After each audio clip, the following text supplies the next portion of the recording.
Je všeobecne známe, že materské mlieko je komplexná výživa, ktorá je najvhodnejšia pre novorodenca, má dokonalé zloženie pre jeho vývin, jeho rast, má samozrejme imunologické zložky, má rastové faktory, ktoré napomáhajú fyzickému rastu toho dieťaťa. Je to prirodzený spôsob výživy novorodenca, tak donoseného, zdravého, ako aj nedonoseného.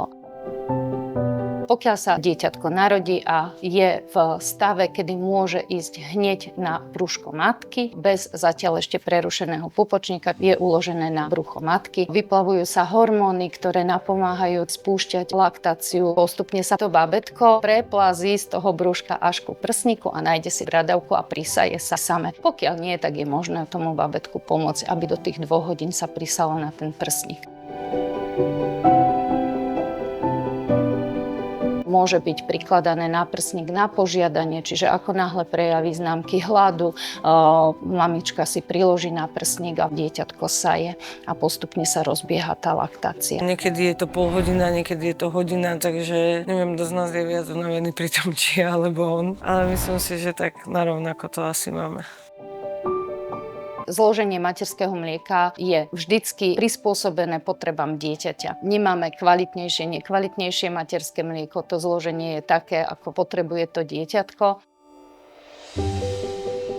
Treba upozorniť, že žiadna potravina, žiadne bylinky ani výživové doplnky nie sú zárukou dostatočnej laktácie alebo rozvíjania laktácie. Tou podmienkou naozaj je časté a dostatočné prikladanie dieťaťa ku prsníku. Pitný režim je veľmi dôležitý, pretože telo dojčiacej matky spotrebuje veľa tekutín. Ideálne čistá voda, aspoň 2 litre denne. Čo sa týka dĺžky dojčenia, tak odporúčané je 6 mesiacov výlučné dojčenie dieťaťa. Potom sa dávajú už prídavky stravy a popri tom je ideálne do 2 rokov dieťa dojčiť. Ale pokiaľ to vyhovuje dieťaťu a matke, tak môže aj dlhšie.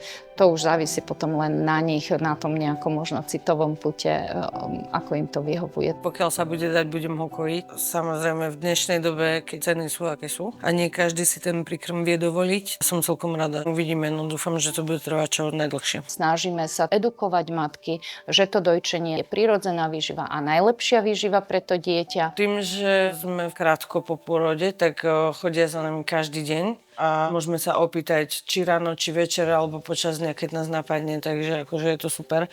A hlavne tie sestričky, aj keď nevieme to dieťa priložiť, tak nám pomôžu. Nikdy sa na nás nedíva, že ste matka, máte to vedieť.